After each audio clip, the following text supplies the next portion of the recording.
θες λοιπόν εδώ και καιρό να κάνεις μια ανακαίνιση, μια ανανέωση στο χώρο, δεν ξέρεις όμως από πού να ξεκινήσεις και το budget είναι κάπως περιορισμένο. Βλέπεις αυτό το κουτί πίσω μου? Είναι ένας ολοκένουργιος καθρέφτης μπάνιου, απίστευτα οικονομικός, και πάμε να κάνουμε το unboxing μαζί, γιατί η ανακαίνιση σου θα ξεκινήσει από το μπάνιο σου. Άνοιξα το κουτί μόνο και μόνο για να το έχω έτοιμο για να στο δείξω. Όπως βλέπεις, πάρα πολύ σημαντικό, είναι πάρα πολύ καλά τοποθετημένος και προστατευμένος ο καθρέφτης για να μην σπάσει. Σου στέλνουν ακόμα και τις βίδες για να τον βάλεις στον τοίχο.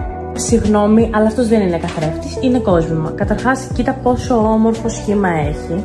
Η κορνίζα του είναι έτσι μαύρη ματ.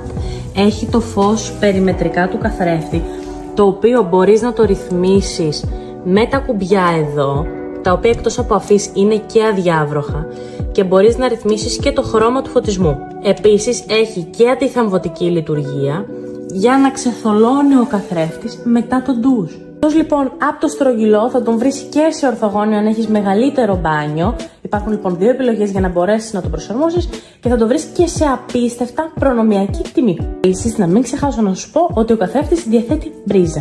Η κίνηση σου λοιπόν θα ξεκινήσει από το μπάνιο με καθρέφτη με ταινία LED και αντιθαμβωτικό σε στρογγυλό ή ορθογώνιο σχήμα. Η επιλογή είναι δική σου.